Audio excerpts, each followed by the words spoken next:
following program was provided by an independent producer solely responsible for its content.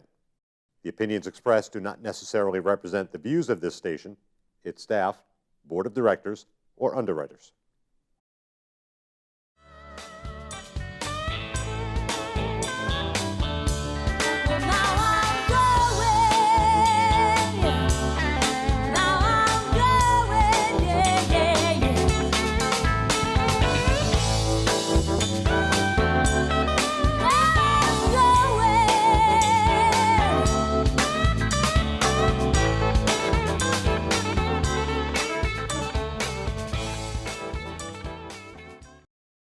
Hello, ladies and gentlemen, and welcome to another episode of Frankly Speaking. I'm your host, Frank Saberek, and today I'm really excited because we have on the show we're going to have a guest here, Jennifer Robidoux. She's the Vice President of New Hampshire Right to Life, and which is a pro-life advocacy organization. So, Jennifer, why don't you tell my TV audience a little bit about yourself, your organization, New Hampshire Right to Life, and how and why you got involved in this organization? Sure. Well, my name is Jen Robidoux. I am a paraeducator. I work with kids with autism, and I'm a Catholic. I've always been pro-life, though not really pro-life in the sense of I've taken an active pro-life stance. But I actually was invited to a New Hampshire Right to Life fundraising banquet in 2012 by a friend of mine. And at that banquet, met a few people. And then that same friend invited me to help out with a 40 Days for Life prayer campaign that was about to begin. And so she asked me to help lead it, though I had no clue what that was at the time. And through that, I've gotten very involved in the pro-life movement here in New Hampshire. And eventually, this past September and October, was asked by the president of New Hampshire Right to Life to join the board, the committee board, and then to also evidently be vice president of New Hampshire Right to Life. So I've been vice president since October. And New Hampshire Right to Life is, as you said, a pro-life advocacy organization here in New Hampshire. Our main focus is to promote life from conception until natural death. And we have three main arms of New Hampshire Right to Life, if you will. The first is the committee, which is how I'm vice president. I'm vice president of the committee. We also have the Educational Trust Fund, which is a organization under New Hampshire Right to Life that promotes the education of pro-life work, where we do different events and have speakers come in and things like that. And then the third arm is our PAC, our Political Action Committee, and they help produce the records for politicians in the state of New Hampshire for if they are pro-life and what their pro-life stance is, and if they're not pro-life, then they actively help to discourage other pro-lifers from voting for them. Now, are you, is New Hampshire Right to Life considered a Christian organization or a secular organization? Well, we are a pro-life organization. I would say if we had to pick a term, we are secular, Okay.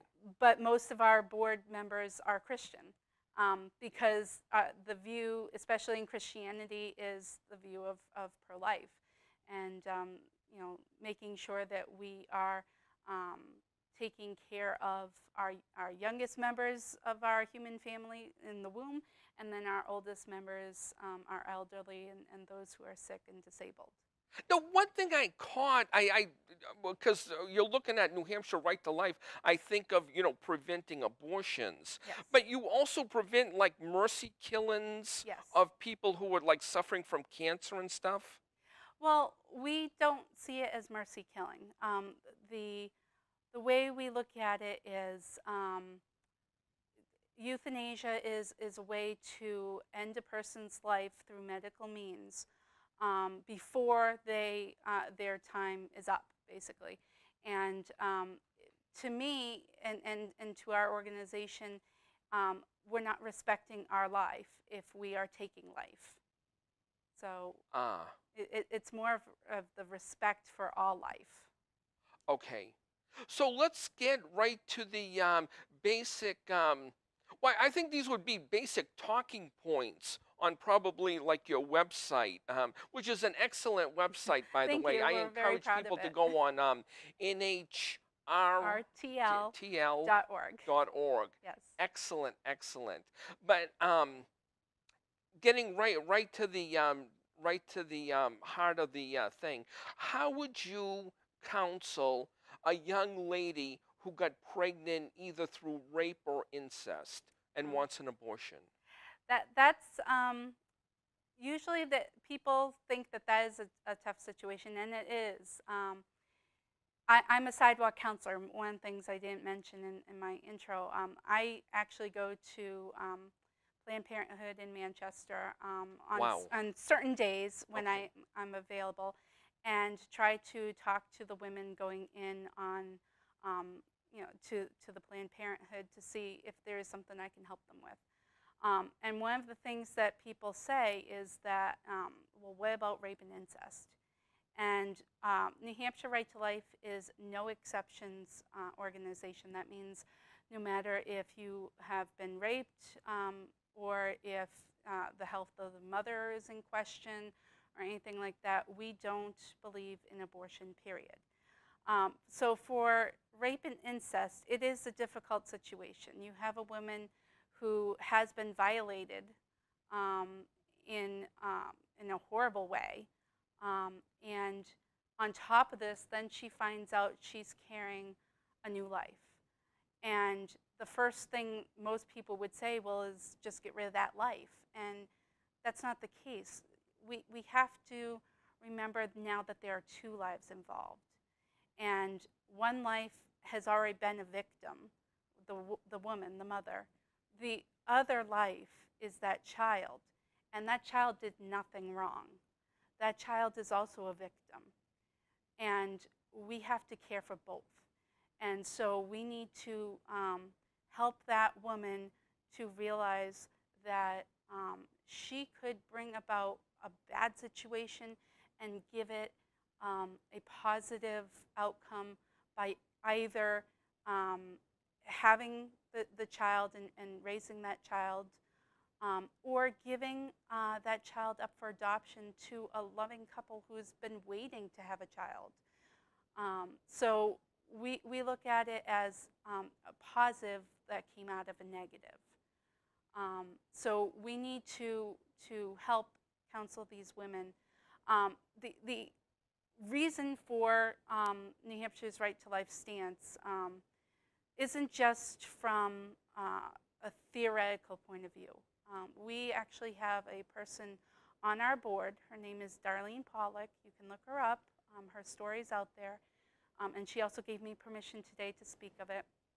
But the quick, her quick story is that her mother was the victim of a violent rape. And Darlene was conceived in that violent rape. And she grew up in poverty. She grew up in an abusive household. And she eventually, at the age of 14, was sold as a sex slave. And so she ended up being a sex slave to a man, and then eventually became pregnant herself. And the way she escaped was to tell this man who was forcing her to have an abortion. She told him of of what she had a dream of what an abortion would be like, but she never had the abortion. And she eventually escaped. She was let go by this man, and she carried that child to term. And if a person came up to her, the first thing she would say would be, first of all, you're talking about me. You're talking about a person who was conceived in rape. And then, second of all, you're talking about my child who was also conceived in rape. And you want to kill us both, and that's not okay. We have to look at the victims. And as I mentioned, there are two. And we have to put the real criminals away, which is that man who raped that woman. And we have to make sure that, rape is a violent act. We can't have another violent act happen upon a woman. And abortion is a violent act. Now, you alluded to, when you were talking about this testimony, about the life of the mother. And I can't help but think of the Super Bowl commercial a couple of years ago. I'm tempted to say like 2011, 2012, of the Tim Tebow story. I don't know if you follow sports or stuff like that. I don't really. So I know of Tim Tebow. I know that his mother was told that her health was at risk carrying Tim, but she chose life rather than abortion. That's all I know. And and her and her husband were missionaries in the Philippines. Okay. So I don't know how experienced you are on meeting missionaries. They're very devout people, just usually like any reverend or minister you see like in a Protestant church. They're very devout, especially to spend like a year or two in a foreign country like the Philippines. They have to be very, passionate and zealous on their faith and stuff like that. So needless to say, she carried it to term, and she gave birth to Tim Tebow. She lived, praise God. But not all women have that faith in God to say, if I give birth here and all these doctors, all these medical experts are saying I'm going to die or something like that, I don't know if I want to experience. I don't know if I trust God that much, that if I come to term, I'm going to die, and then who's going to raise this baby? Right, and the health of the mother is a hard topic also. That these are what we consider the hard cases. Yeah. The unfortunate thing is, doctors nowadays, they tend to err, on the side of, well, just if you're going to have a health issue and we think that it might provide complications and it might kill you, then we're going to err on the side of caution and tell you to kill your child instead. And that's the problem. Our doctors aren't seeing two patients, they only see one. And we have to remind our doctors that there are two patients involved. I was thinking about this question over this weekend, and one of the things that came to me is the idea of conjoined twins. And you have two conjoined twins, and one is sick and will die unless they are separated from their twin. Well, would you go over to the healthy twin and stab it to death? No. Would you go over and try to poison it so that no. What you would do is try and save both by, separating the two so that they can both have the ability, have the option of being saved. Not always the case will they both live, but we have to do all in our power to try and save both. And it's the same is true for a woman whose health is in danger. And I also, I'm not a medical expert. I can't speak about that, but I know from a good many sources that when a doctor says health of the mother, it's very rare. It's not as common as people think. So we're talking about some very rare cases here. And one of the things that I really look at is if a mother is told that it's her life or her baby's, the person who chooses her baby's life over her own is my hero, because they Amen. are putting their life at risk for another human being. And we have to remember that there are two human beings in this, situation. I just want to just interject here a couple of things.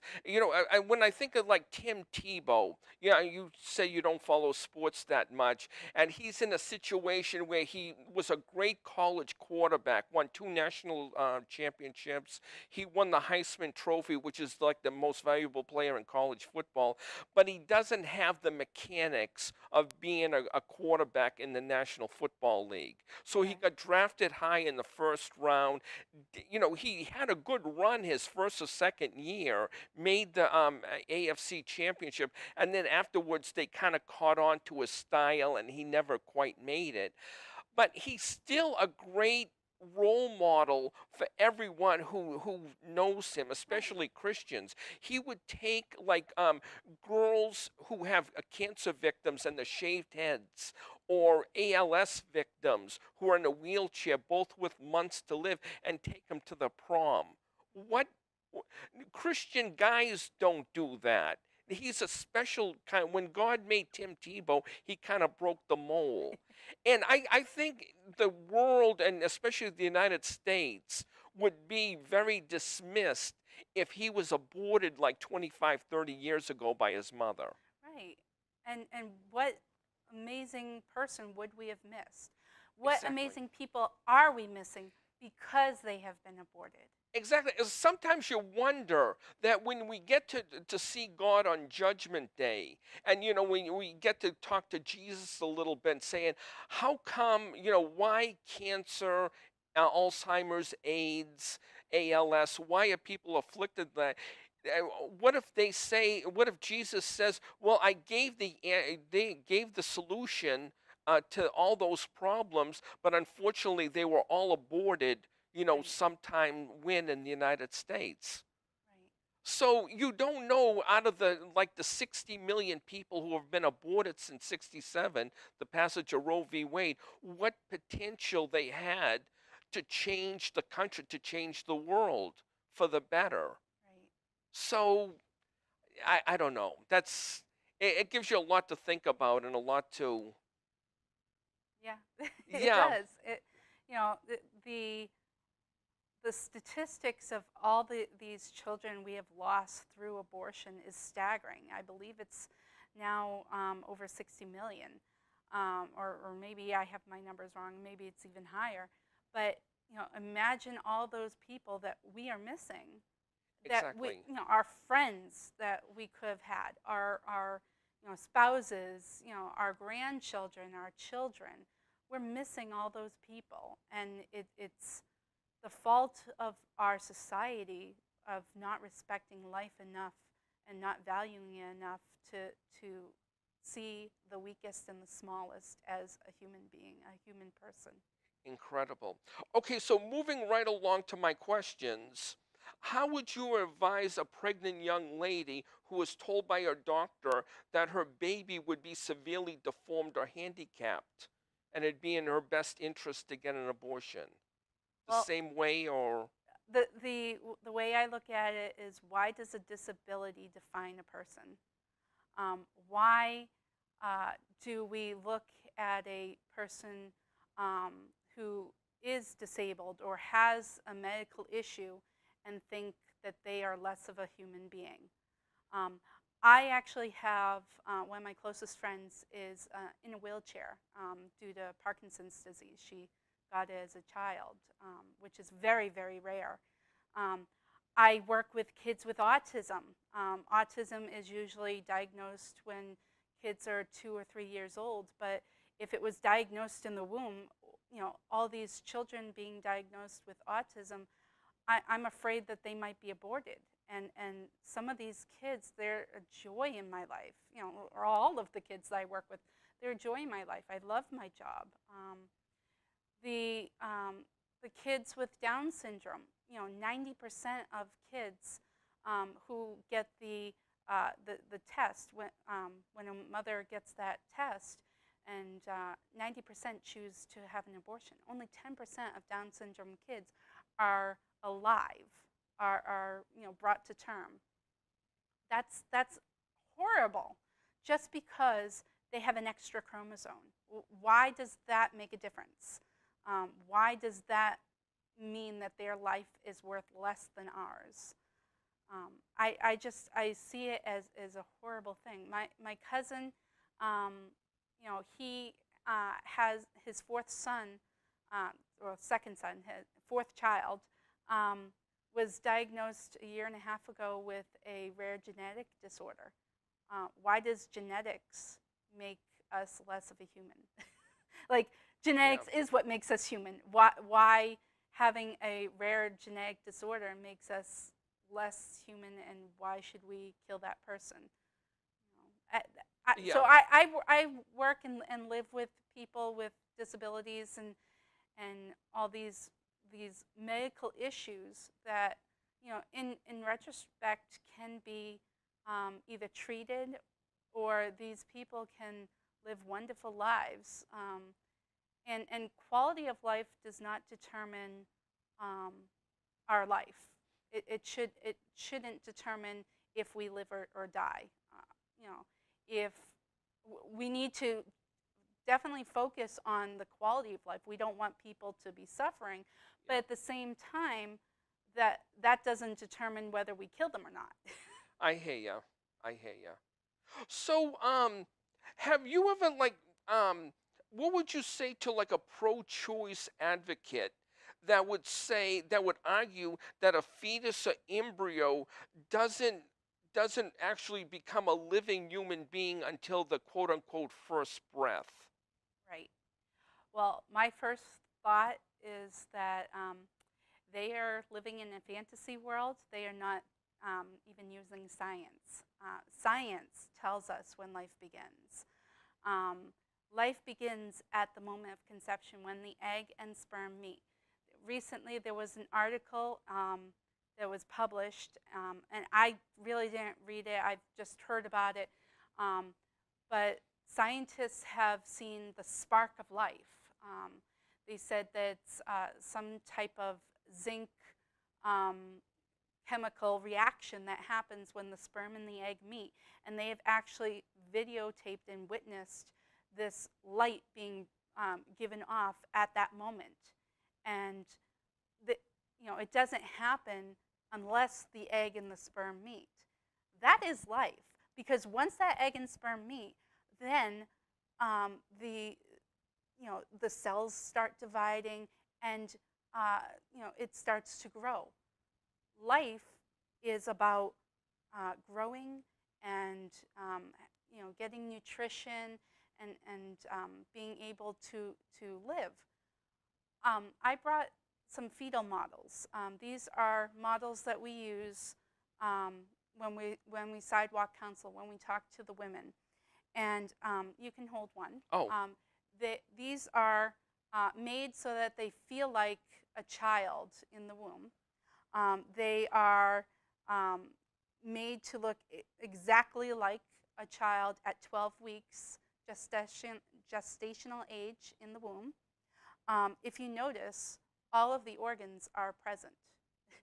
You can see arms, you can see legs, you can see eyes, mouth, ears. This is a baby. This is a human being, and this is at the first trimester. And most abortions happen between, I believe it's 6 weeks to 12 weeks. And by 8 weeks, all organs are present and functioning accordingly. The brain waves, I do have my cheat sheet just to make sure that I get the correct one. The heart begins to beat at 22 days. And sometimes when the baby is born, it could be a male or a female. If it's a male, it's totally different than its mother. If it's a female, it's totally different than its mother. It has its own DNA. It may even have its own blood type. the mother may be AB, the child may be O. Like, you So know, to coincide with the father, maybe. right. I mean, if you look at just science, science tells us that this is a human being, that this is a person, this is a life. And so the person who's saying, well, it's not a human until the first breath, well, I'm sorry, you're missing all of the life that was in that womb. What about the hiccuping? What about the kicking and the moving that the mother feels during her pregnancy? You know, that is a life. It's growing. It gets nourishment through the umbilical cord. It's alive. There's Okay. no denying that. So how? I know you probably never ever been pro-choice. No. Okay, so you didn't experiment from the other side of the coin or whatever. But why do they rationalize the pro-choice movement? The advocates say that if you're going to have an abortion, have it in the first trimester rather than the. How are you any less alive in the first 3 months than you are in the months 4 through 9? Right. And that's an excellent question. That's what we bring up to them all the time is, you know, why at, 24 weeks is it okay to keep this child, but at, 23 weeks we can kill it, or at 19 weeks we can kill it. When, if we start doing those increments, we eventually get down to, well, is it okay to kill it once the child is conceived? And eventually you come to the point where you say, well, no, because if it wasn't okay at this point, then it shouldn't be okay at this point, because all it is a life at a different stage in development. I mean, we have stages in our own human development that we go through. We go through a zygote, an embryo, a fetus, an adolescent, an adult. Those are all scientific stages of human development. And so a fetus is just a name of that developmental stage of a human person. It's not just a term to just name it. That's the stage that it's in, but it's a human person. Okay. Does your organization work closely with adoption agencies? We refer out. We don't have. We don't work with adoption agencies per se. We refer people to the pregnancy centers that do refer out for adoption services. So. Okay, it just seems like in my personal experience, I don't know if there's tremendous bureaucracy maybe to adopting an American baby, but a lot of people I know have gone to like Croatia, Russia, China, South America to adopt babies because I don't know if it's the red tape or they want the perfect baby. Maybe they don't want to get one that was a victim of the father was a rapist or an incest perpetrator or Right. Well, I think, and I don't know that much about adoption because, like I said, it goes through the crisis pregnancy centers that we work with, and so they talk to these women more, and they would have more information. But from everything that I've heard, the people who go through adoption actually costs a lot of money. So that's the first thing. that might be a thing of going out of the Second country.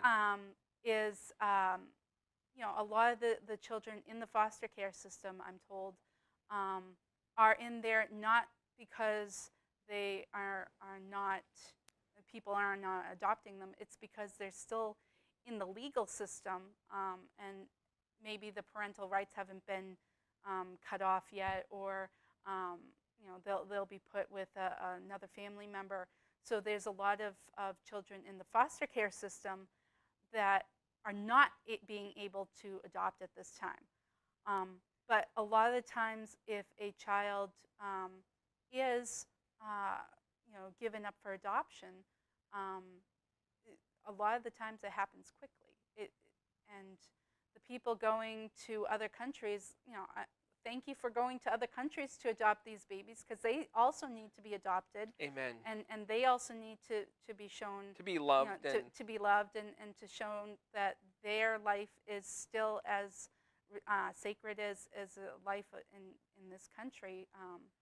But you're right, there are children in this country that need to be adopted, and we need to remind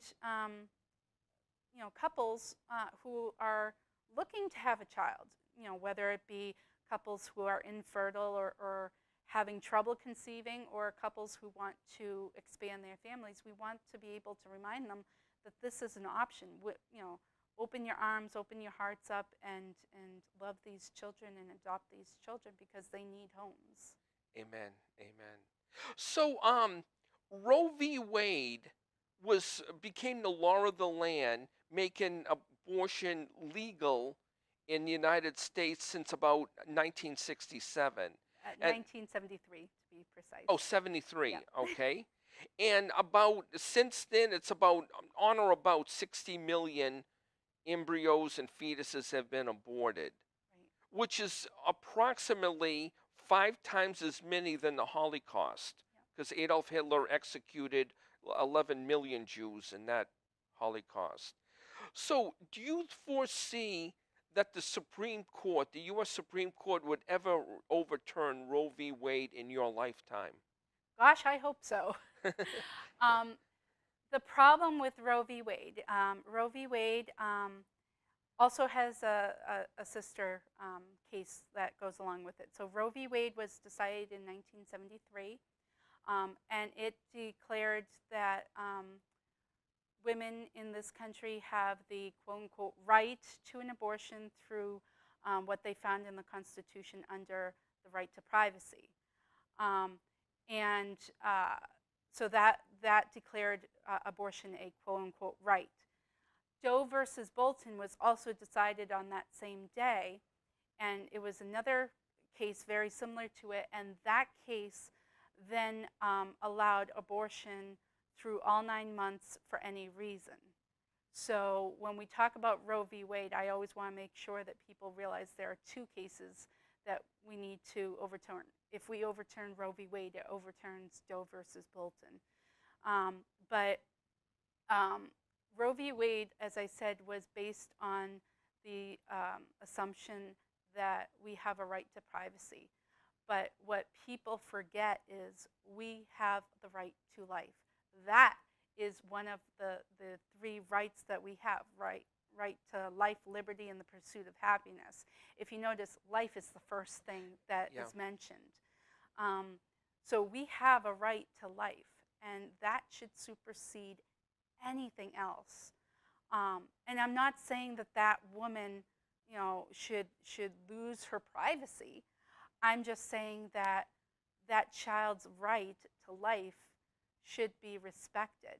And then that woman, if she wants to do something else, she can look to adopt or to raise her child. But killing her child should never be an option. And so, New Hampshire Right to Life and myself, we're all striving for the end to this legal holocaust of these children. Because as you mentioned, it's more than the Holocaust that the Nazis did, and we abhor that. We think that's horrible. Exactly. And we should, because we disregarded lives and we just killed them because some other person said that they were not worth as much as my life or your life. Incredible. So this coming year, this coming November, we have a pretty fascinating presidential election coming up, where we could have, Hillary Clinton. I think we know we're going to get with her. She's going to, maintain Roe v. Wade, maintain justices on the Supreme Court that would favor Roe v. Wade, and she would continue to federal funding of Planned Parenthood. Whereas on the other side of the coin, you got Donald Trump, who's kind of 50-50. He's made statements on both sides of the coin. So, does your organization have any dog in that fight for presidential um, uh, elections or campaign? Well, our political action committee does look at politicians' records. I believe, though, we look at New Hampshire politicians first and foremost to see Ah, their record on life. okay. Going from town all the way through our governor. And then, we do also remind people that we need to vote for pro-life politicians. Um, so we are hoping that the American public looks at this issue and remembers to vote pro-life in the upcoming November election. Yeah. I mean, no. I think one of the key things here, as far as like being a pro-life advocate, is look to see who each of these presidential candidates wants on the U.S. Supreme Court, because Right. they would probably have the most say on if Roe v. Wade ever gets overturned. Right. So that would be step one, and step two is this group called Planned Parenthood. I mean, in the past years, we had like people going in, like probably pro-life advocates with wearing secret Yep. cameras, and one posing as a girl who was like 16, 17 years old. And they said, no problem. We don't need your parents' permission. We'll give you Right. an abortion. And another one, they were just freely talking about giving body parts, extracting organs out of embryos and fetuses. I think that's way, way beyond the scope of Roe v. Wade. Well, and you hit it when you said body parts. The unfortunate thing is Planned Parenthood is an organization that relies on abortion as their main way of business. Um, and it is a business to them. They claim that they are a health organization. They claim they're, there for, to help women. But the problem is that they kill children. There's no denying that. Um, they allow these women to come in and they lie to these women, telling them that it's just a blob of tissue when, as I showed you before, Yeah, this is not a blob of tissue. This is a child. I mean, it has a nose, it yeah. has eyes and ears.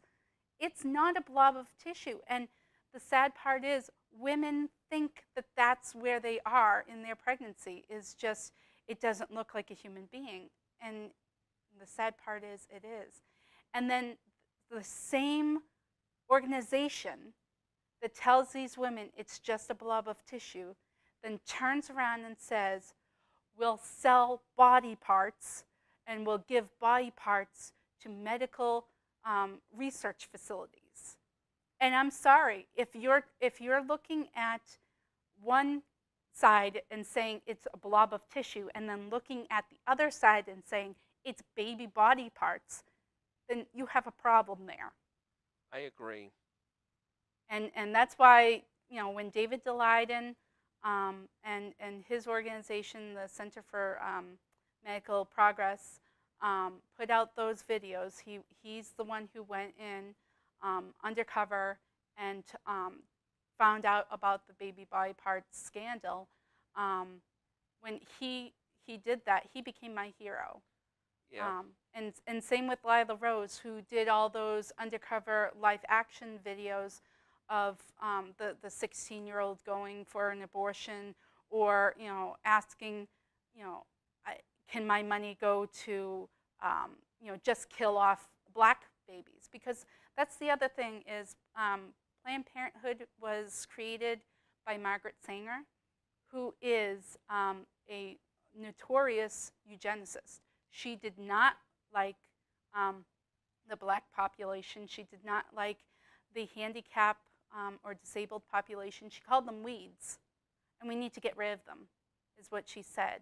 And you do that through, killing off their offspring by, making them sterile, making the sexual act sterile through condoms and birth control.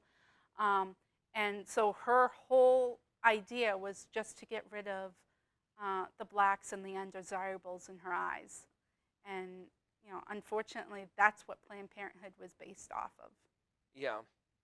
So hopefully when you vote this year, you'll look at like not just the presidential candidates, but governor candidates, senator Absolutely. candidates, U.S. Congress candidates, and see where they stand on Supreme Court nominees as well as Planned Parenthood, the funding of Planned Parenthood. And as well as other life issues. I mean, we have to look at life issues in general, and how do they look at not only the abortion issue, but how do they look at helping the disabled, or helping the elderly, and are they for assisted suicide, or are they for helping people in those situations? And that's what tells you if they are pro-life or not. Their stance on abortion is just one aspect of being pro-life. Okay. So I noticed too on your website, your organization's website, you have a section called legislation on bills that are before the New Hampshire State Legislature. Can you name 2 or 3 of the more important ones that you can reference on that we should be looking for if we're pro-life advocates? Absolutely. Unfortunately, though, the legislative session is just about over. Oh. So most of these bills have already come and gone. Oh. But I can highlight a few of them. One being a major one that I'm very passionate about, which was the buffer zone repeal bill.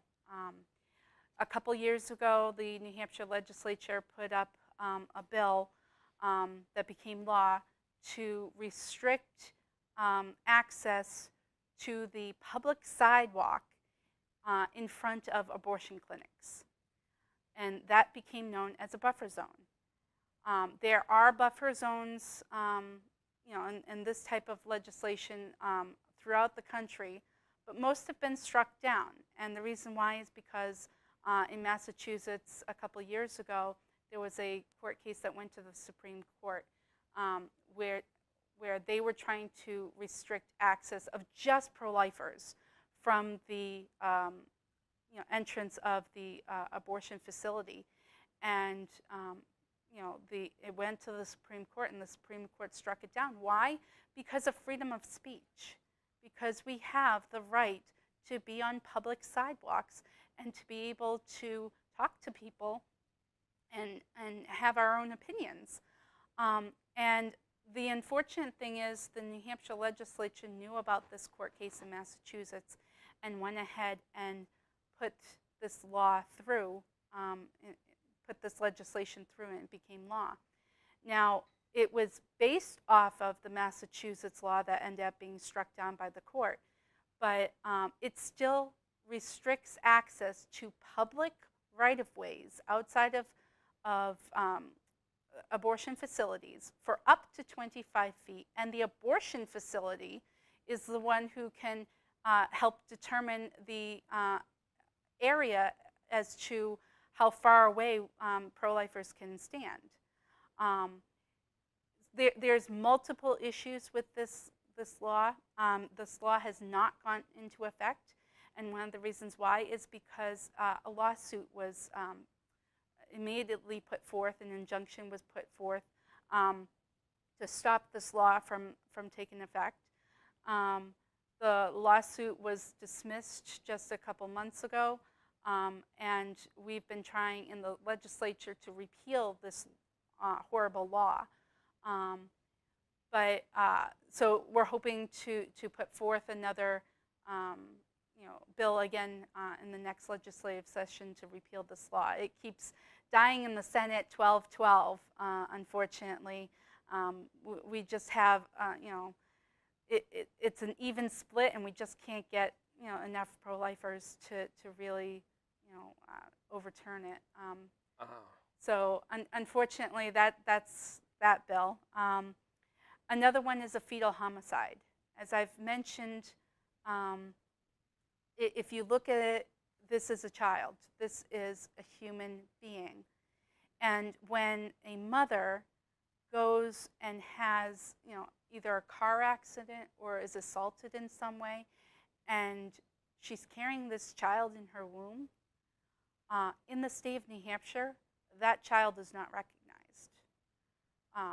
The mother could, be hurt, injured, or killed, and the perpetrator then be,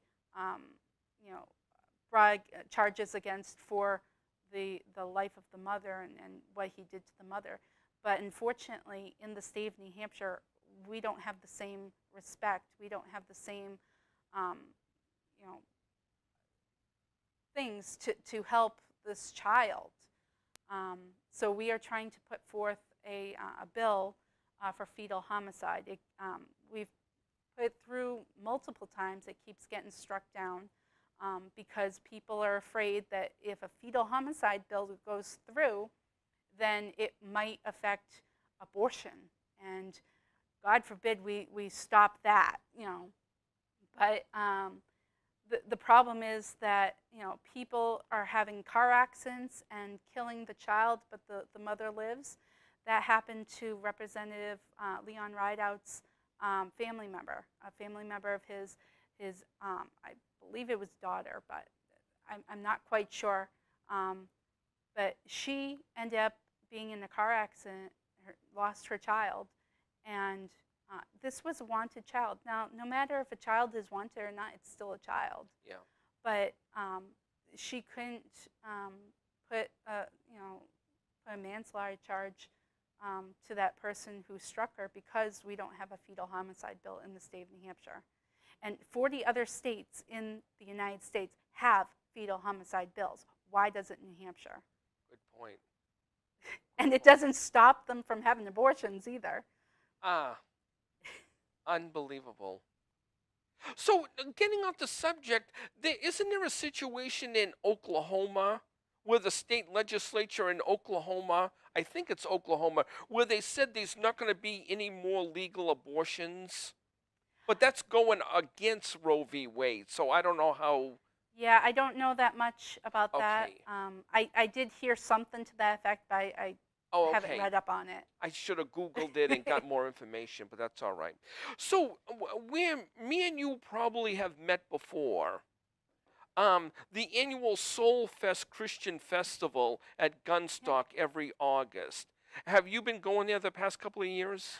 I have. I actually I go by myself. I end up. My sister and I would go to do like sister bonding time for a few years until she moved away. So we would go and have a great time. I love Soul Fest.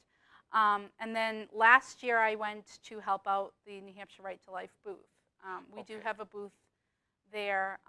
There's lots of vendors, lots of booths, and we're there to educate people, to let them know of our organization, of what we do here in the state of New Hampshire, and to help educate them as to what a person really is. And a person is, from the moment of conception, it's a person.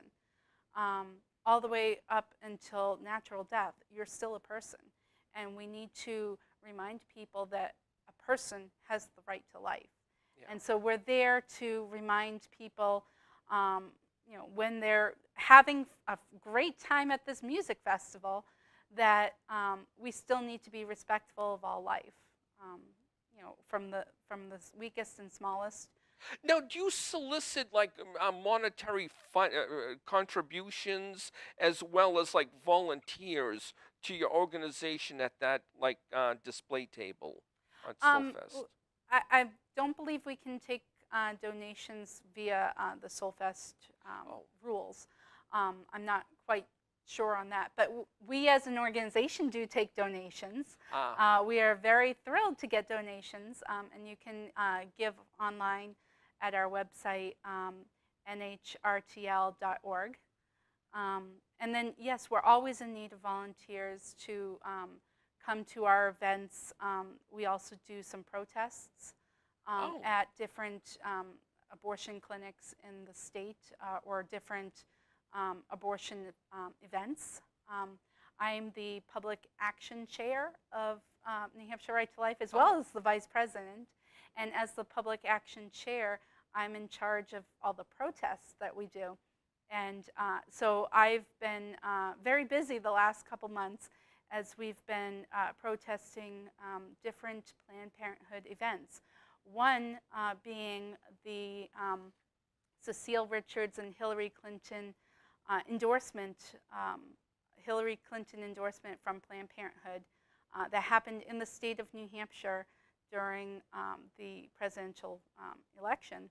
Planned Parenthood decided that they were going to forego what they normally do and just, usually they wait until a candidate has been chosen and then they endorse. They decided to endorse Hillary Clinton. And when New Hampshire Right to Life found out about this endorsement and that Cecile Richards, the head of Planned Parenthood of America, and Hillary Clinton were both going to be in New Hampshire, we decided to protest, especially, and we weren't protesting Hillary Clinton per se, we were protesting Planned Parenthood. And so we were there, we were about, I think 12 strong, and standing out in the pouring rain, holding signs, and they were not too happy to see us there because they did not expect us. But we do go to their events and protest, and if they are willing, we will talk to them and we will engage in friendly conversation. We don't swear or yell. Yeah. Right, and that's not what we're here for. We're here to educate. We're here to change hearts and minds. We're not here to yell at or to swear or call names or bully them in any way. Yeah. So, you must have noticed at Soul Fest, like every year, I've been going for the past 3 years, there's not only New Hampshire Right to Life, there's like about a half a dozen pro-life organizations. Do you consider them allies or competition? Oh, no, they're our allies. They are definitely our friends, and they are there to help witness to life. And each organization, each pro-life organization has a different aspect that they help in the fight for life. And so, we're in a fight. I don't know if you know that much about Catholicism, but we had a Pope, Pope John Paul II, who's now a saint, but he coined the phrase, the culture of death. And the culture of death is one in which a society does not value life. And he grouped in this culture of death the ideas of abortion and euthanasia, assisted suicide, capital punishment, all of those different things. And he said, if we are not, protecting life, we are promoting death. And so we need to, as a society, engage in this war against the culture of death and promote a culture of life. Okay, I was just told by my producers that we've got less than, on or about 4 minutes. So before we go off the air, can you tell us a little bit about your organization's benefit banquet in October? Absolutely. I just want to make sure I get all the facts. Okay, that helps. You have all the information at your fingertips. I appreciate that. So our banquet will be held on Thursday, October 6th. Of this year. Our guest speaker is Father Frank Pavone.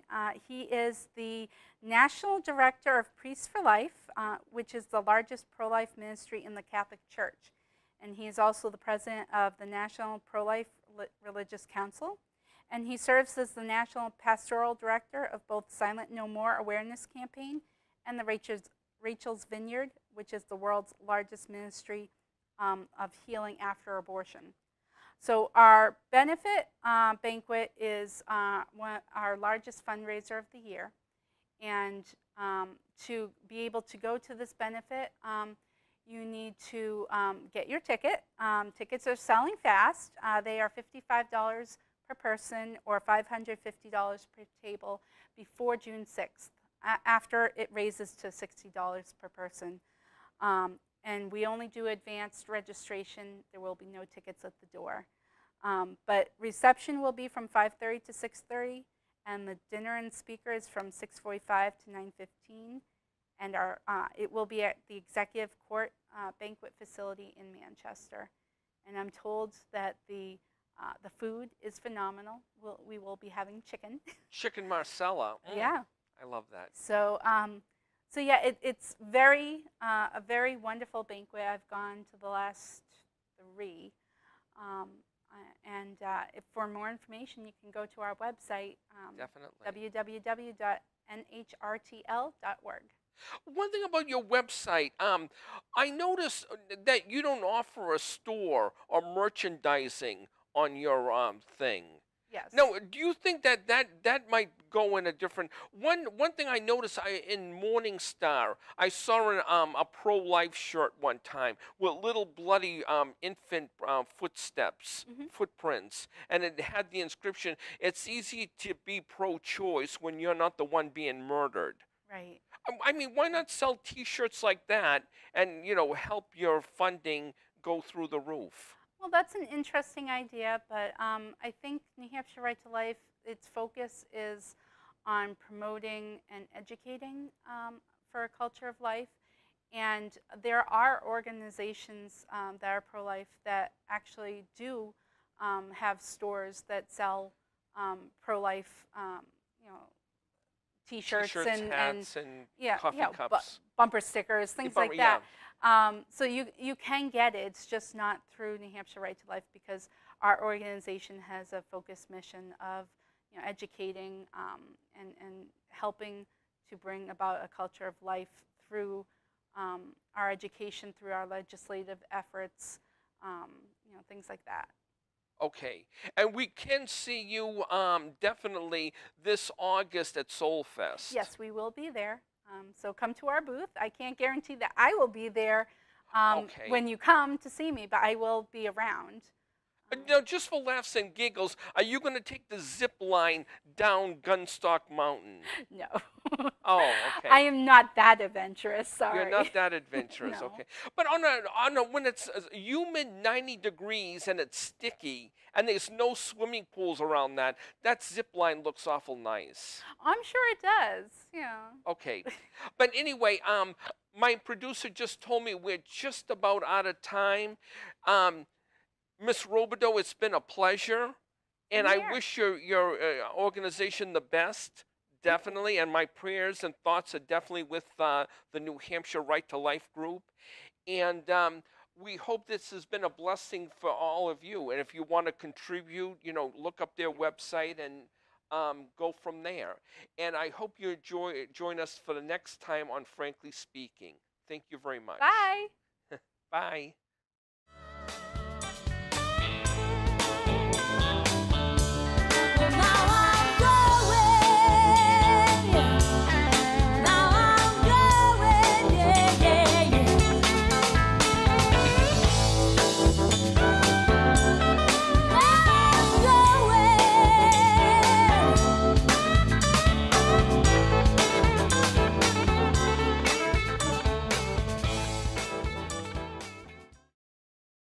The preceding program was provided by an independent producer solely responsible for its content. The opinions expressed do not necessarily represent the views of this station, its staff, board of directors, or underwriters.